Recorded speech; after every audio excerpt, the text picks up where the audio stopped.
Thank you so much, Joel. I'm happy and honored to be back here at Duke, which is my alma mater. For almost 1,700 years, Christians regarded the four canonical Gospels as being, among other things, records of what actually happened. Divine inspiration seemed to guarantee historical veracity, as did the belief that the purported authors of those Gospels, Matthew, Mark, Luke, and John, were either eyewitnesses or friends of eyewitnesses. An additional reason for trust was the supposition that the evangelical stories fulfill many of the messianic oracles in the Jewish Bible. The upshot was the conviction that Jesus said and did everything that the Gospels have him say and do. To read them was to encounter him as he once walked upon the earth. There were, to be sure, moderating voices.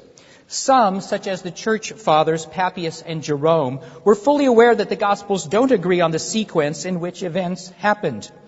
And Luther thought that Mark 13, the eschatological discourse, is a bit misleading because it doesn't preserve the order of the words as Jesus spoke them. John Calvin also sat loose on some things. He recognized, for instance, that Matthew 5 through 7, the Sermon on the Mount, and Matthew 10, the missionary discourse, are secondary compilations. According to Calvin, the first evangelist, for thematic reasons, gathered into his discourses words that at one time were scattered, words that Jesus originally uttered on diverse occasions. Even more clear-eyed was Origen, who in the 3rd century anticipated modern criticism by candidly observing that at many points the four Gospels do not agree. He inferred that their truth can't reside in the material letter. The evangelists sometimes altered things which, from the eye of history, occurred otherwise, he wrote. They could speak of something that happened in one place as if it had happened in another, or of what happened at a certain time as if it had happened at another time. And they introduced into what was spoken in a certain way some changes of their own. The spiritual truth was often preserved, one might say, in the material falsehood. Despite the observations of Origen and a few other attentive readers, serious doubt over the historical fidelity of the canonical Gospels never, to my knowledge, assailed anyone in the ancient or medieval church. But a series of historic developments, the critical study of texts during the Renaissance, the Protestant critiques of Roman Catholic tradition, the growing secularism in the wake of the wars of religion, the skepticism of tradition that attended the Enlightenment, conspired to fashion new ways of understanding the Scriptures not only outside the church, but also within it. And those new ways eventually led, perhaps inevitably, to the modern quest of the historical Jesus, which has been going on now for 2.5 centuries. Remarkably, many pew-sitters remain happily oblivious to it all. They have somehow avoided most or even all of the serious intellectual commentary on the Gospel since the Enlightenment. Perhaps typical are the two churches I grew up in, one Presbyterian, one Congregationalist. Never in Sunday school or from the pulpit did I hear anything of the modern debates surrounding Jesus and the Gospels. Ignorance, it said, is voluntary misfortune. Still, one expects something from one's teachers. Either my pastors knew nothing about the debates regarding Jesus, or they consciously kept a convenient silence. Perhaps they were persuaded that their congregants did not need to know what they knew, and maybe they worried that curiosity might kill the Christian. I recall that Maldonatus says somewhere, "It is a duty for us to doubt for others, lest they doubt for themselves." In any case, my pastors failed one inquisitive teenager miserably. I had to stumble onto the almost invisible topic all on my own, without help from the church. And then I had to wonder, sitting alone in my bedroom, why all the secrecy? Once I began to read the literature, I suffered theological confusion and anxiety, as must many churchgoers today when they learn of the quest for the first time through National Public Radio or Time magazine, or when they peruse the offerings of a bookstore, stumble onto the various titles about Jesus, and then actually read a couple. Once becoming aware of this strange new world of the critical historians, Christians may well worry whether the quest is a subject that they can, having learned about it, safely ignore, or whether it instead confronts them with facts that should amend, perhaps significantly, their inherited religious convictions. They may, for instance, fret upon learning that many modern scholars don't believe that Matthew wrote Matthew or that Jesus spoke the discourses in John. They may also, depending upon their background, find themselves vexed upon becoming persuaded that the old props, miracles, eyewitness origins, the proof from prophecy, have seemingly fallen to the ground and are in need of being themselves propped up, or maybe abandoned as everlasting ruins. What should they think? Well, I'm not sure what they should think because I'm not sure what I myself think. So in the time that you have graciously given me, I shall frequently revert to the interrogatory mode. And that's where I'd like to start right now with this big question.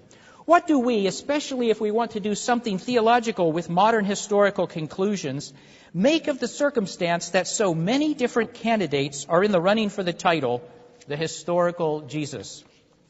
As you should know, more than one historical Jesus resides between the covers of today's books.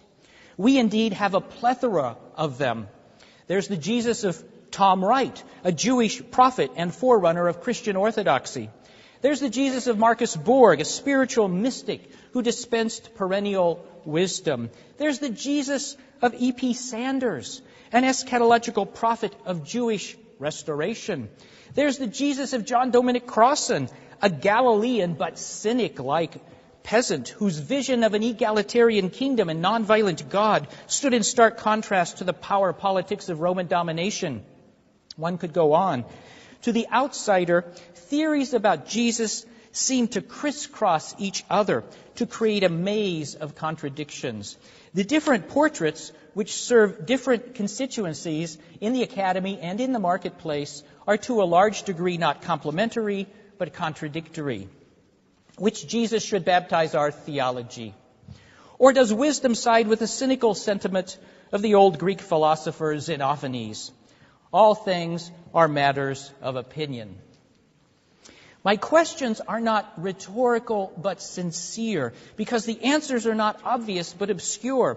I suppose that in one way or the other, I have been pondering them for decades. And the longer I have thought, the more convoluted and challenging everything has become. Like all non-trivial questions in this vale of tears, the arguments are many, the conclusions few. Again, what should we think? The major critical reconstructions of Jesus differ so much because their authors return various answers to the really significant questions. Why did Jesus go up to Jerusalem? Did he anticipate his own death or even deliberately provoke others to engineer it? If he did sense whither things were tending, with what categories did he interpret his imagined future? And did he think of himself as greater than John the Baptist, and so as more than one who was more than a prophet? What did he mean by the enigmatic circumlocution, the Son of Man? Did he expect God's kingdom to displace in the immediate future all the kingdoms of the world? Or are the sayings that seemingly attribute such an expectation to him rather products of the church, or should they bear some other meaning? Some would no doubt protest that I leave the wrong impression. Many of my colleagues believe that their chosen field of study is, like the hard sciences, capable of making genuine advances, and that in fact much progress has been made. Have we not taken great strides during the last few decades? Do we not, for instance, know a lot more today about first Galilean Aramaic, about first century Galilee, and first century Judaism than ever before? Do we not now have a much better sense of how the Gospels evolved than did our exegetical predecessors? And is there not, in fact, much upon which the specialists concur? I don't wish to deny that yes is the right response to these questions, although it remains true that some of the older books are still pretty good, while some of the newer books are surprisingly bad. We are not always and uniformly moving onward and upward. And yet, a candid observer would surely see little agreement regarding most of the truly interesting and theologically charged questions. Progress has not touched all subjects equally, and whatever consensus may exist, it remains mostly, in my judgment, boring. Almost everyone in the Guild takes for granted that Jesus was a Jew who lived in first century Palestine, that his parents were named Mary and Joseph, that he taught in parables, that he spoke about God's reign, and that he was crucified in Jerusalem. But without elaboration, these uncontroversial facts engage us about as deeply as a list of the U.S. presidents and their dates. And for theological purposes, such facts are like a rainbow drained of all color. Most of us instead would like to know exactly what Jesus meant when he proclaimed the kingdom of God, would like to know about his self-conception, would like to know if he was a sort of pacifist on principle, and would like to know what he saw when he gazed into the future. Yet even if there were some sort of contemporary consensus on these more interesting and important issues, wouldn't it be imprudent to build a house of faith upon a recent academic head count? Today's consensus will be tomorrow's memory. Big books on Jesus are like the clouds. No matter how large, imposing, and beautiful they may be, they never last for long. There will never be any definitive non-canonical edition of his life. We may, out of vanity, imagine that our contemporary results will somehow prove to be more important and to have a longer shelf life than those of our scholarly ancestors, but we will become passé soon enough. Our academic descendants will look back upon our writings as we look back upon the works of the 19th century. Maybe a few of our writings will be of antiquarian interest, but any authority they once had will be long gone. This is one reason why I'm allergic to the phrase, assured critical result. Those three words, which too often function as a simplification for novices and an excuse for scholars to think less, fail to resonate with my experience, which is rather that the discourse of New Testament scholars is Heraclitean. Everything keeps changing. Working with assured critical results reminds me a bit of the old saw about shoveling frogs into a wheelbarrow. They keep coming out even as one is trying to shovel more in. Study of the historical Jesus belongs to the diversity and pluralism of modernity, or if you prefer, postmodernity, and there can be no easy appeal to the consensus on much of anything. The Biblical Guild is not a group mind thinking the same thoughts, nor are the experts a single company producing a single product, history. As Chesterton says somewhere, there is no history, there are only historians. The unification of academic opinion would be almost as miraculous as the union of the churches. If you are holding your breath, waiting for the consensus of the specialists, you will pass out. So if we are to do something with the historical Jesus, it's going to have to be somebody's particular historical Jesus, Wright's Jesus, or Crossan's Jesus, or Sanders' Jesus. It can no longer be the Jesus of the Guild or the Jesus of the scholars, because they in their writings and at their academic conferences argue with each other over almost everything. The Jesus Seminar was not a problem because of its results. Anyone knowing the history of the discipline had encountered such before, but because their publicity machine tried to pass off their conclusions as the official consensus of scholarship. Their voting, however, represented only one school of thought within the Guild, not the Guild as a whole, for which no individual or group is the elected representative. And have they not already ceased to be the latest fashion? Perhaps I'm being too cynical here. That there are persistent differences on the subject of Jesus is not to say anything surprising or profound. What academic field of study is not riven by the obstinate disputations of the experts? And what religious opinion is without its countless dissenters? If we were to dismiss the quest just because opinions differ, we would also have to abandon theology, which is scarcely a pleasant hamlet of harmony. If we are to believe anything, we must get used to disagreeing with others. And yet, even if one wants to make a theological wager on this or that historical reconstruction, you've got the disconcerting problem of the amateur and the expert. Whereas the quest for the historical Jesus is written up by professionally trained historians, Other individuals with a different training typically do our theologizing. And don't the latter revert to amateur status when they leave their area of expertise and survey another subject? Perusing books they could not have written and scrutinizing the conflicting arguments of the recognized specialists, are they not a little like me, trying to figure out the brain-mind problem by struggling through a few books of philosophy and neuroscience? What are the odds that I'm going to get much right? Likewise, what are the odds that the theologian is going to figure out which historians are the best? There's no referee to declare a winner, only a confusing and interminable game. How in this era of ever-escalating esoteric specialization do the amateurs judge the experts? Whom should we follow through the quest's labyrinth of doubt and speculation? If the discord of the experts and the difficulty of judging between them are stumbling blocks for theologians wanting to do something with somebody's historical Jesus, equally challenging is the circumstance that nobody's historical Jesus is the product of pure historical thinking. All or almost all of the big books on Jesus come with what we may call a built-in theology. Some contributors to the quest have, we may grant, no explicit theological interests, and others do an excellent job of hiding theirs. And speaking for myself, I know from introspection and from reading John Meyer's big books on Jesus that even a professing Christian can write about the historical Jesus without consciously trying to score theological points at every turn. But ideology, as everyone should know by now, is everywhere nonetheless. And surely a modern Albert Schweitzer would not struggle to espy the myriad ways in which personal predilections have greatly influenced recent investigations of Jesus. Who doubts that authors who themselves have a high Christology tend to write books in which the historical Jesus has a high Christology? Or that those who are uncomfortable with Nicaea and Chalcedon, more often than not, unearth a Jesus who humbled rather than exalted himself. The correlations between personal belief and historical discovery must be endless. Jesus seems friendly to evangelical Protestants in books written by evangelical Protestants. And he is a faithful Jew in books written by non-Christian Jews who want to reclaim him. It's easy to be suspicious here. You can do anything with statistics, and you can do anything with the historical Jesus, or at least a lot of different things. It's even possible, I've learned to my dismay, to be cynical about oneself.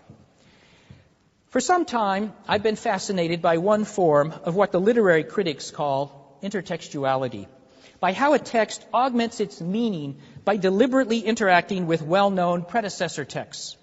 My absorption in this study led me some time ago to write a book, examining the ways, often very subtle, in which the author of Matthew recalls the story of the Exodus and the life of the lawgiver, with the result that his gospel narrates a new Exodus and his Jesus becomes a new Moses.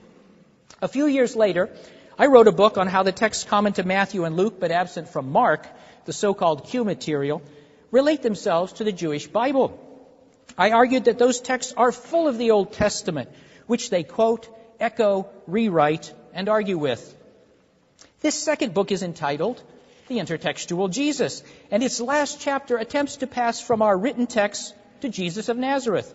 I ended up arguing that the flesh and blood Jesus, like his literary namesake in the Q texts, engaged the Jewish scriptures. That is, the intertextual Jesus of Q is not a misleading representative of the historical Jesus, who creatively linked his speech and his activities to portions of the Old Testament. It was only some time after my book on Q appeared in print that I opened my eyes to the obvious. I had created a Jesus in my own image, after my own likeness. Having enthusiastically preoccupied myself with the study of intertextuality for a decade, I'd happily discovered that the Jesus of ancient Palestine was just like me, at least in one important respect. He may have been a first-century Jew, and so in many ways a stranger and an enigma, but he was also skilled at setting up the sorts of intertextual exchanges that I love to unravel. So I had found Jesus, and he just happened to be a learned and admirable expositor, a man after my own intertextual heart. How does it stand with others? Let me briefly consider a second individual, the late Robert Funk, the principal organizer of the much-beloved and much-hated Jesus Seminar. Funk's theological orientation is manifest from his last book, Honest to Jesus, which is wholly candid about the aim of the quest, which is, to Funk's mind, to set Jesus free. Free him from what? from the ecclesiastical creeds, and especially from the beliefs of the conservative churches of North America. Funk turned the historical Jesus into a wrecking ball with which to bash the walls of institutional creedal Christianity. Whatever the biographical impulses may have been, Funk was a well-known type, the anti-fundamentalist. With this in mind, it's fascinating to follow him as he strolls with us through the Jesus tradition, pointing out what represents Jesus and what doesn't. The tradition, it goes without saying, often depicts Jesus as an apocalyptic prophet, and it regularly presents him as speaking about himself in exalted fashion. The tradition further purports that Jesus thought in terms of the saved and the unsaved, and it frequently has him quoting from and alluding to the Bible. Funk's Jesus, however, is emancipated from all of this. He has no eschatology to speak of, no Christology to speak of, no soteriology in the traditional sense to speak of, and he shows little interest in the Bible. Funk exports to the post-Easter period all the sayings and stories that might indicate otherwise. Now, although I may be entirely mistaken in this matter, I can't but wonder about the relationship between Funk's theological preferences and his historical conclusions. Eschatology, Christology, soteriology, and the Bible, while at the heart of American fundamentalism, are no part of Funk's personal theology. Jesus is coming again, the fundamentalist says. Funk denies this.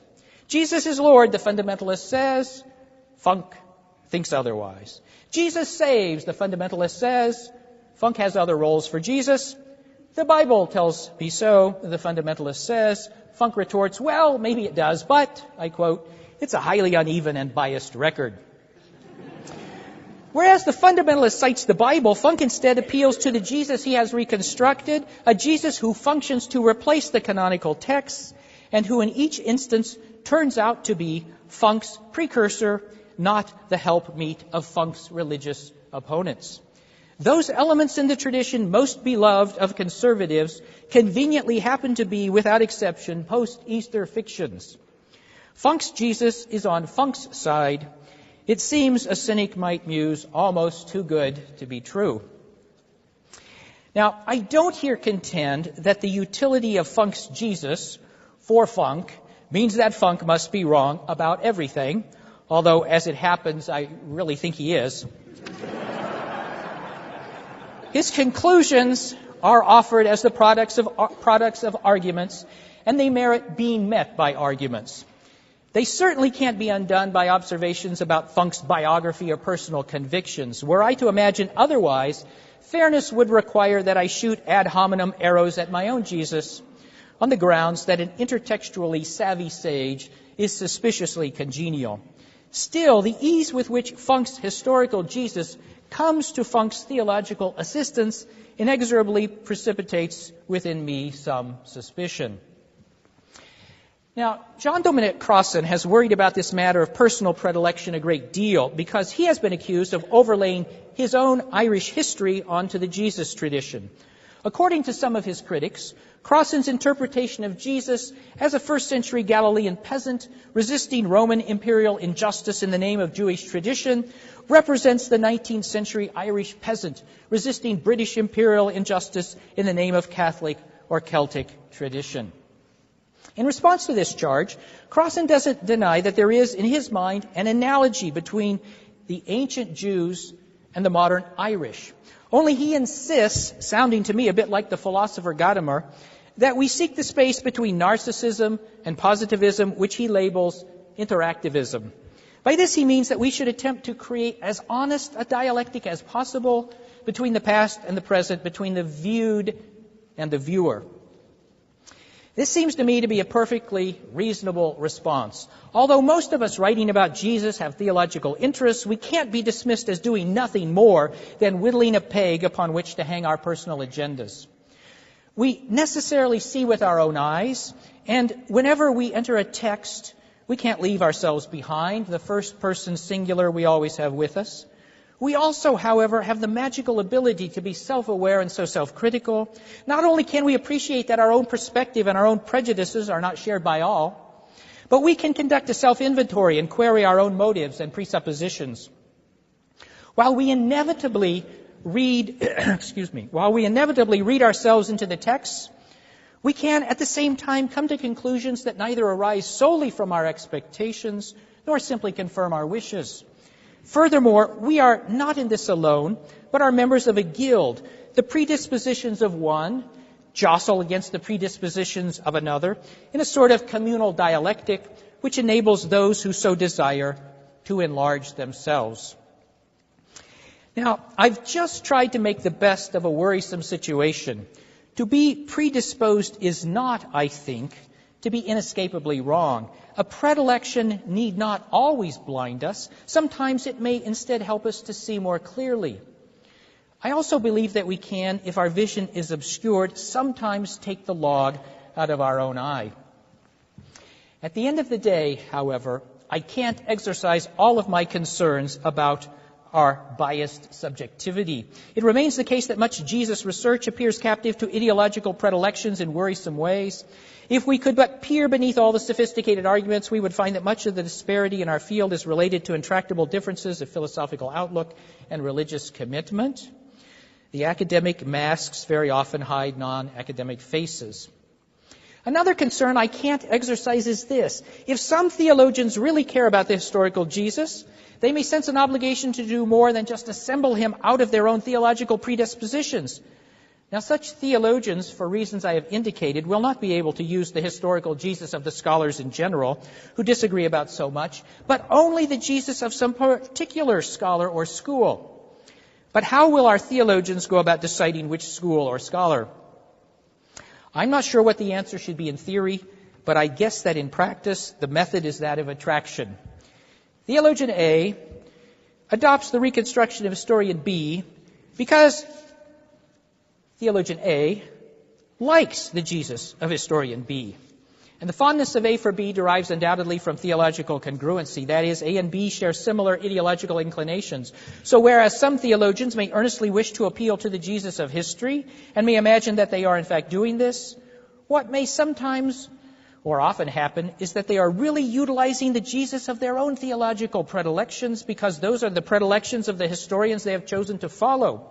Like is attracted to like. All one need do to see the truth of the matter is ask, which pastors and theologians have made use of the Jesus Seminar, and which pastors and theologians have made use of Tom Wright? Well, so much for the problem of discord and diversity in my field of study. For the remainder of this first lecture, I should like to contemplate a second issue. What are we doing when we try to isolate the historical Jesus from the ecclesiastical Jesus? The modern quest began with the German and English deists, who were interested in anti-ecclesiastical readings of the evidence. Operating with a hermeneutic of suspicion long before the advent of that term, they doubted that the church's Jesus was the real Jesus, and they set out to prove this. Their goal was to separate truth from fiction, the truth about Jesus from the fiction of the church. They wanted to erase the tellers from their tales and to find the undisguised identity of the historical individual behind the institutional Superman. One understands institutions always rewrite the past and mythologize it to their own ends. And the ancient churches can't have been the one exception to this sociological rule.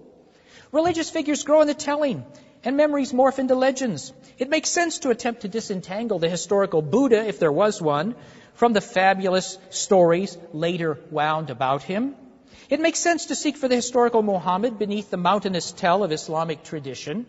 And it makes sense to distinguish Francis of Assisi from the Francis of fable, whose delightful miracles multiplied as the decades after his death rolled on. In like fashion, it seems sensible from the historical point of view to quest for the pre-Easter Jesus on the assumption that our sources, like the sources for everybody else who matters, are not innocent of exaggeration and invention. So we may want to know, what was Jesus like before his pious followers painted over his portrait with their distortions and legends? Can we scrape off the overlay? I understand the question, and don't reject the enterprise it has generated, an enterprise to which I've tried to contribute. I'm keenly interested in the relationship between story and memory, between memory and interpretation, and between interpretation and misinterpretation. I must confess, however, that with every year of further work, I become more uncertain about anybody's ability, including my own, to extricate Jesus from his interpreters. Matthew 13 assigns to angels the task of separating the good fish from the bad fish, and I think that it may take supernatural talent to go through the net of tradition and throw out what doesn't come from Jesus. More importantly, I've become much less sure of what exactly it is I'm trying to accomplish when I look for the treasure of Jesus hidden in the field of the church. The problem is that I've come to appreciate the obvious, which is that personal identity can't be isolated from social identity. Although many of us have imagined that we put the historical Jesus on display by isolating precisely what he said, precisely what he did, and precisely what he thought about himself, no one's identity can be reduced to words, or to deeds, or to self-consciousness, or to some combination thereof. Let me explain. In serious moments, people sometimes ask themselves, who am I? It's a perplexing question.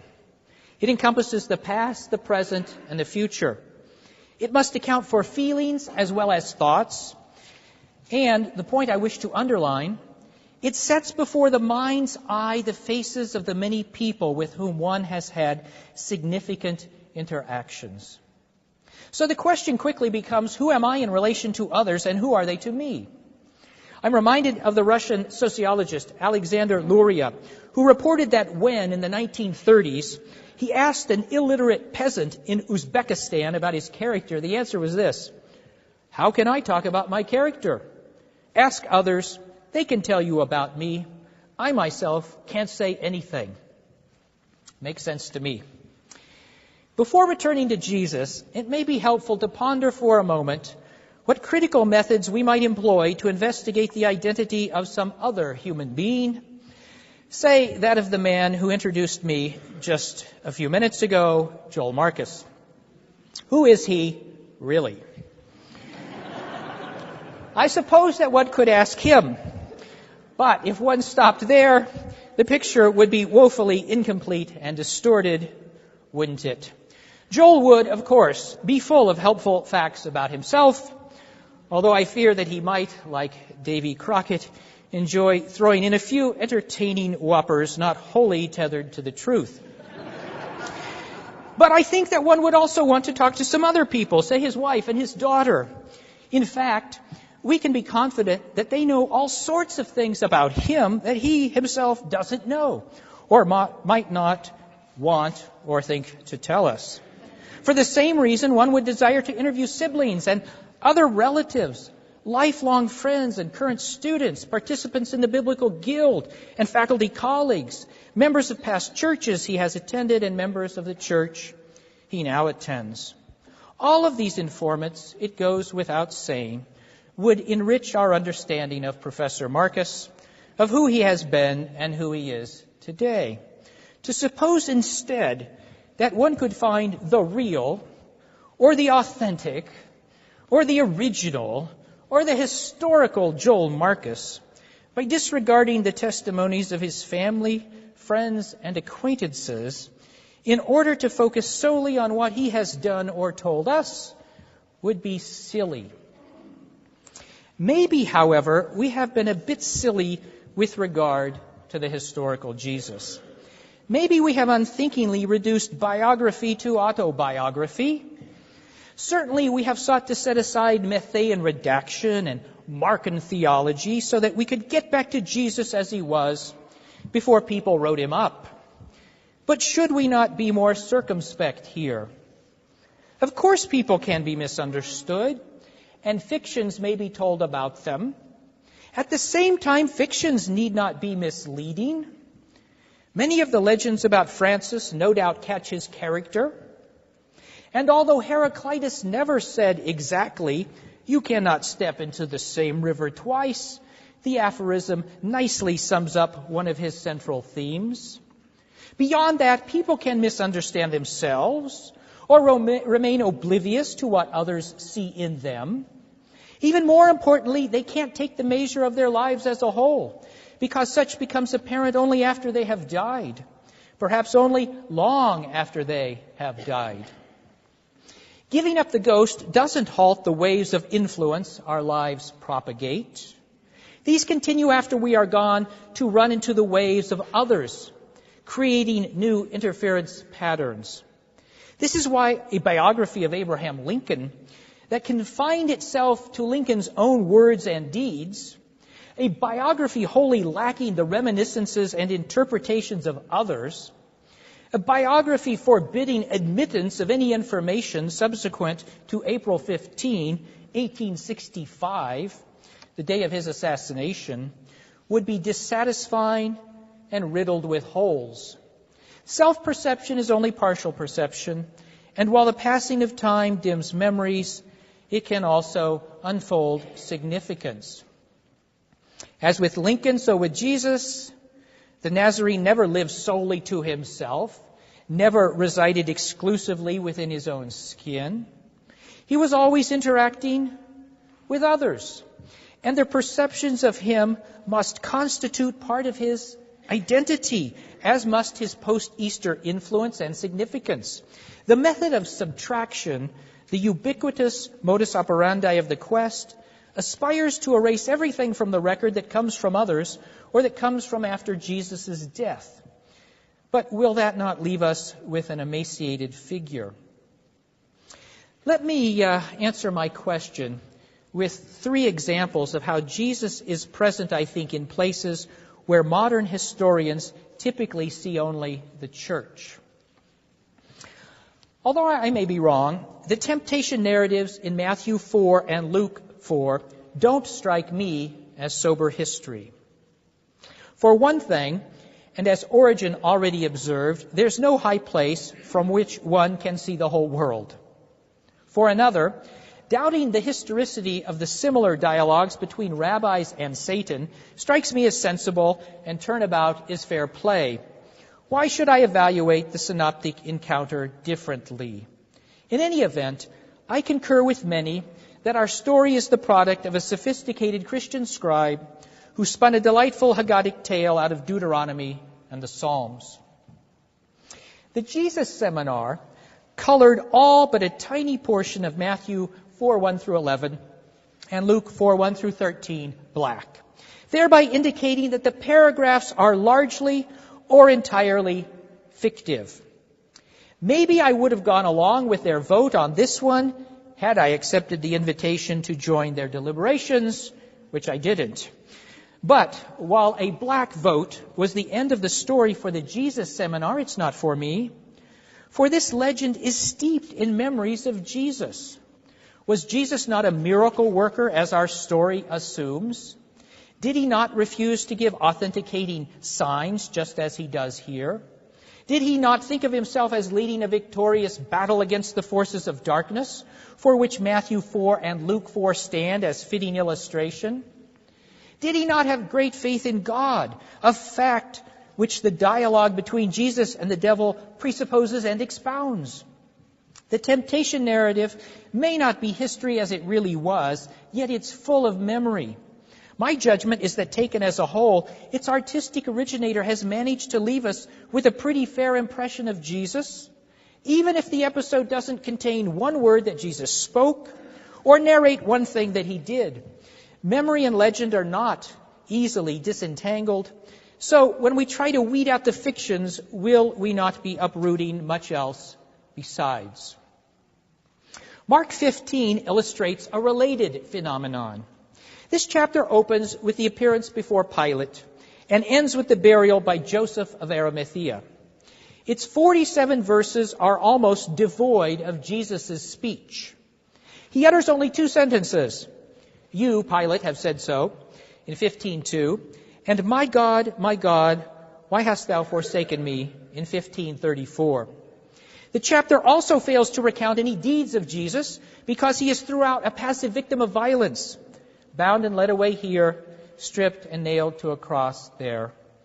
If then, in our quest for the historical Jesus, we care for little except his words and deeds, Mark 15 would seem mostly irrelevant. Beyond that, furthermore, Critical scholars have raised some serious questions about the historicity of what is narrated. It's not just that Mark 15:16 is our sole witness to an annual custom of releasing, in response to popular request, a prisoner during a festival, nor that the darkness attending Jesus' death has its parallels in legends about Adam, Enoch, Romulus, and several Roman rulers.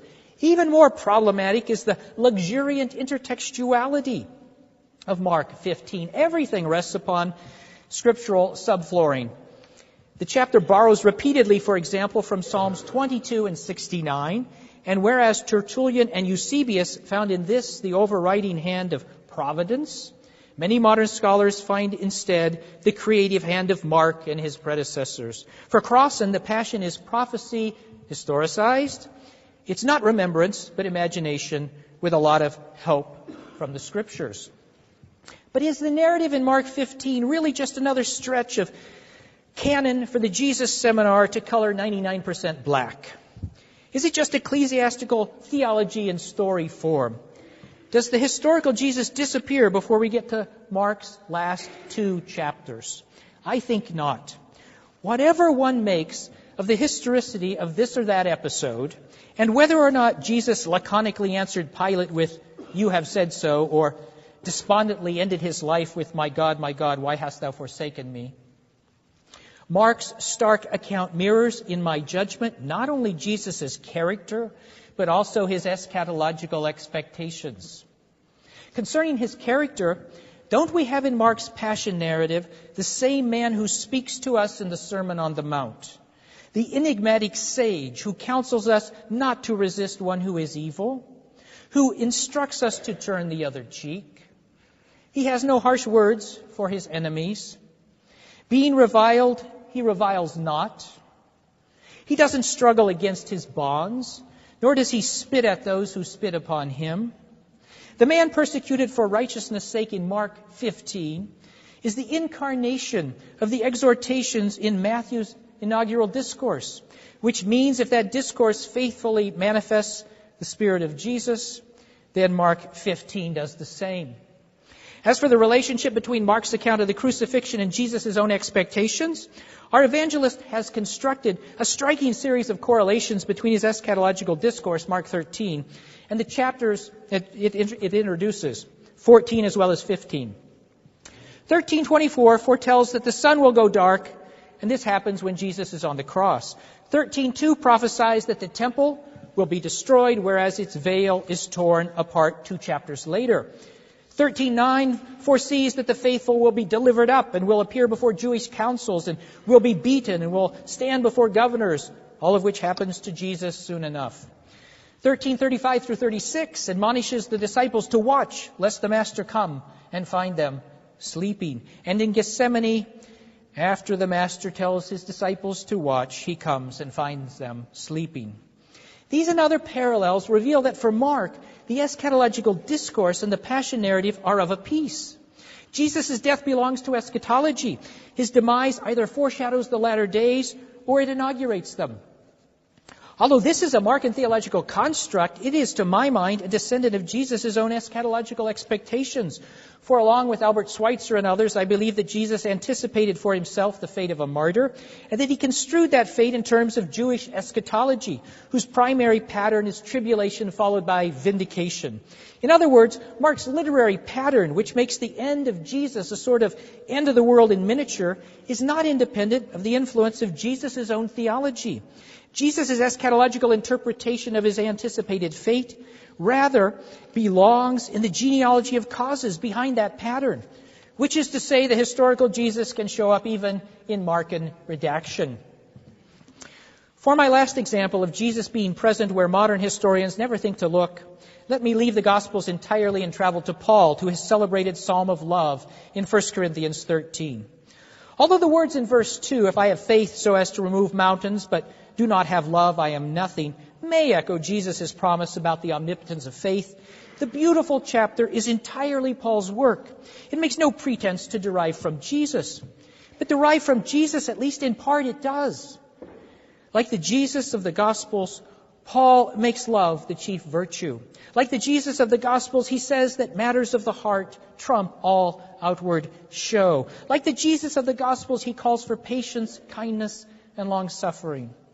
The exposition of love in 1 Corinthians 13 so strongly recalls Jesus' words and behavior in the Gospels, including, as Chrysostom saw, his conduct in the Passion narratives, that some earlier commentators, when arriving at this chapter, decided that Christ must have been its model.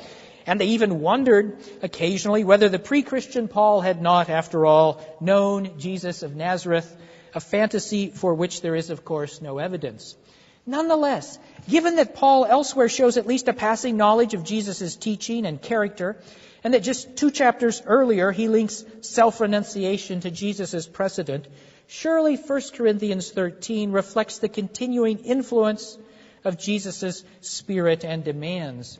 Jesus wrote nothing to the Corinthians, but without him 1 Corinthians 13 would not have been written. Origen, when commenting on 1 Corinthians 13, fittingly found the verses illustrated in Jesus. And he quoted Philippians 2. He humbled himself. Paul's ruminations on love, Mark's passion narrative, and the story of Jesus verbally jousting with the devil illustrate, I should like to suggest, what Crossan has termed, albeit with only modern historians in mind, interactionism, the mean between the extremes of positivism and narcissism. The New Testament offers us neither the historical Jesus unsullied by Christian interests, beliefs, and distortions, nor Christian distortions, beliefs, and interests unsullied by the historical Jesus, for there was always a dialectic. Although ideology imposed itself everywhere, Jesus was not an inert, amorphous lump, waiting for Christian fingers to give him shape. He was not like poor old Enoch, whose laconic 3 verses in Genesis set no bounds to speculation, so that he became, in Jewish and Christian legend, a scribe, a proselyte, a preacher, a judge, a king, and the inventor of sewing. Quite a list for someone who probably didn't even exist. Jesus, by contrast, was a real person and a real memory, and he became a living tradition that encouraged some construals and discouraged others. The New Testament is, from one point of view, not so different from the modern books on Jesus, which are always the outcome of give and take between traditions and interpreters. Often, no doubt, we give too much of ourselves and take too little from him. And sometimes we are unwittingly speaking when we assume we are listening. But in the idiom of Matthew, Jesus is always with us, and with us to some extent in all, I would contend, but the very worst of our modern reconstructions.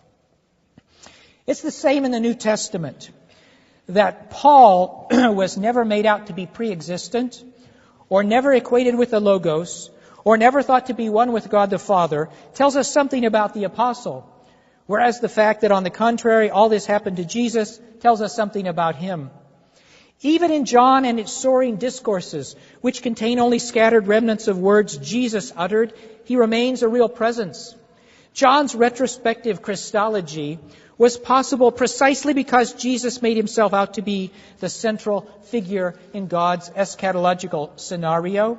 And this stupendous self-perception naturally provoked his followers during and after his ministry to speculate about his distinctive identity. So the construal in John remains part of Jesus' Wirkungsgeschichte, part of the history of his effects, and that means part of his identity. If it's true that the ripples of influence radiating from human beings are central to their identities, and that death doesn't halt them, then what are we doing when, in questing for Jesus, we separate the authentic materials from the inauthentic? Is this not perhaps a crude procedure? Does it not presuppose a stark and uncertain antithesis that needs to be set aside for some new and improved thinking? The question will be all the more pressing, of course, for anyone who, such as myself, celebrates Easter and believes that Jesus can't be reduced to a bundle of memories, however influential, who believes rather that his death was not the end of his activities. If I may, in conclusion, use the language of Paul, Jesus became a life-giving spirit who moved into the early Christian texts with their memories and their fictions, their speculations and their debates. Jesus' life reached beyond itself to live on in others. If we ignore them, don't we ignore him? Thank you.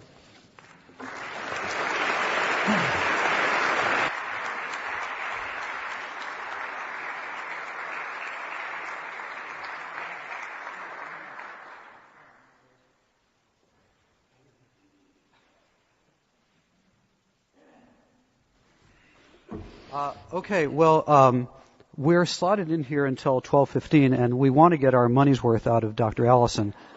Now, he is complaining about his voice being gone, but I thought that until his voice failed completely, maybe we could have a few questions.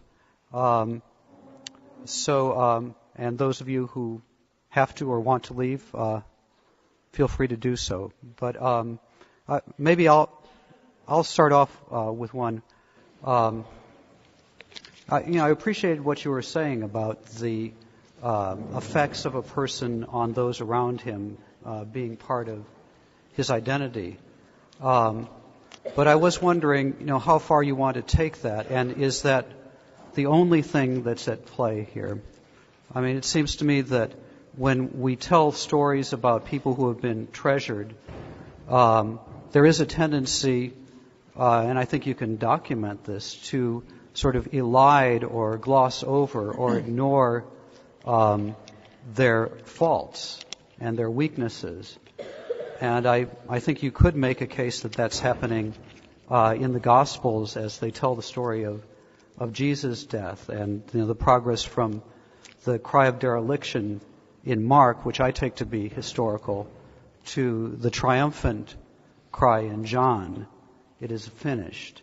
So, I'm just wondering if everything in the tradition reflects the historicity in this broad sense that you're using, or aren't there some things in the development of the tradition that reflect the psychological needs of those who follow the person, the need to believe that the person was great? What's the justification for your or? Why isn't it just and? Psychological needs and memory. That's what I thought I was doing with this interactivism with Crossan. The viewer and the viewed, the viewers bring all this stuff with them, but they are still affected by what they are viewing or by the object. So I don't disagree with what you say, and I've spent years trying to separate Jesus from the church. What I was trying to say, honestly, is that much of this is confusing, and I said I don't know exactly what I'm doing anymore, so I don't know how to answer your question. Clearly, I'm not a philosopher. It's just I've sat back and wondered some things, and that's again why I just said I'm in the interrogatory mode here. I'm sure lots of things were forgotten, and I'm sure needs glossed over things and forgot things and rewrote things. That always happens. But that's not a reason to ignore testimony. When we were at my dad's wake, we were telling stories about my father, and I remember thinking that not all of this stuff was true. On the other hand, I thought the general impression was correct. So I thought we got the gist of my dad, even if some of the stories were fictional, and that's kind of what I was doing with the temptation narrative in Luke 4 and Matthew 4. Yeah, I called it a legend, but I also said it's full of memory. Just one more point here. I remember coming here to Duke at some point in the 1990s, and somebody came up to me, I can't remember who it was now, and said, "I heard a story about Dale Allison. And here's the story." And I remember listening to it and saying, that never happened, but it caught me exactly. That is, it got my character, it said who I was, but it was false. So again, if you're just going to do this mechanically, you're going to throw that story away. If you're the Jesus seminar, it's going to be black. But I think we need a little more imagination, and things are a lot messier than even 4 colors.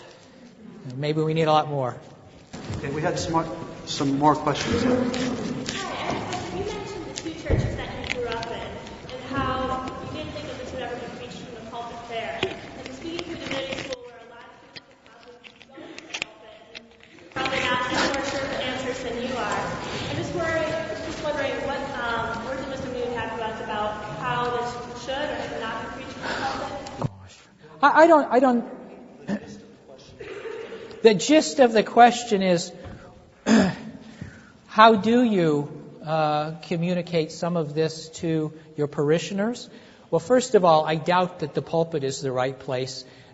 Adult Sunday school strikes me as an appropriate place. But it also is a question that can't be answered because it depends on what you make of the quest. That is, I do know some people who just think it's a waste of time. I know others who take it very seriously. It's just going to depend on your evaluation of the discipline and what's valuable. And what's valuable, I assume, you communicate to your parishioners. And then when you have people who ask you questions, then you can get critical if you have the knowledge. All I was doing was reflecting on the fact that as a youngster, I didn't hear anything. And I was in a Methodist church library my senior year of high school. And there was a copy of Albert Schweitzer's Quest of the Historical Jesus. I pulled it off the shelf and read it. And I didn't know what the heck to think about anything.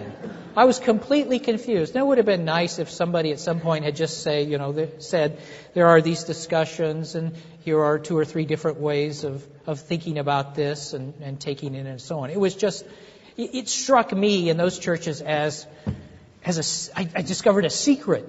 And it was very scary for me. So maybe I just, that's just my personal testimony. All right? Another question? Okay.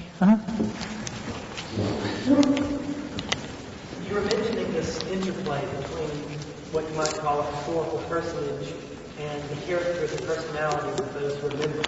So that what you end up having before is shaped by that was what you're saying with interactionism.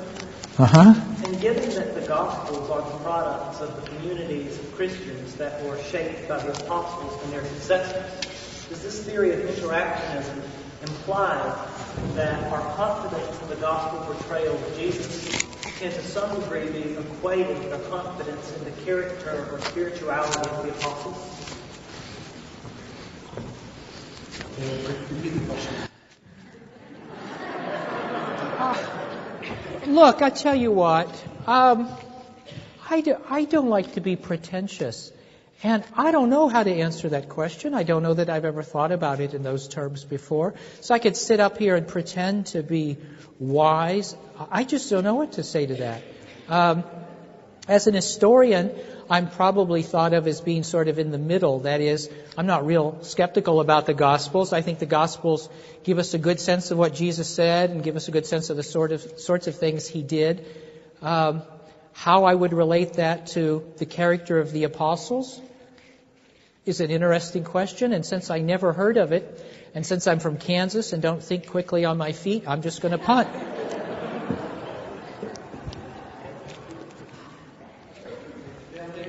Okay, one more.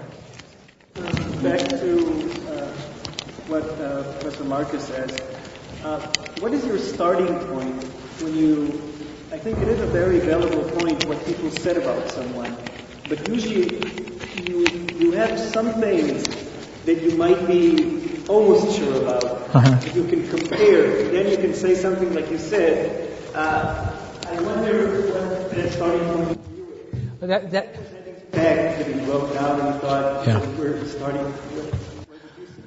My own starting point is this. I think that the themes and motifs that are repeated over and over again in the various Gospels and the various strata and so on are the things you have to start with. I think if those are wrong, if the repeating patterns are wrong, then the sources are just too bad and we need to forget it. So instead of starting with little items, I sort of start with asking what are the general impressions this tradition leaves me with. If the general impressions are wrong, I can't get started. If they're right, then I can go forward. So that's my method this year.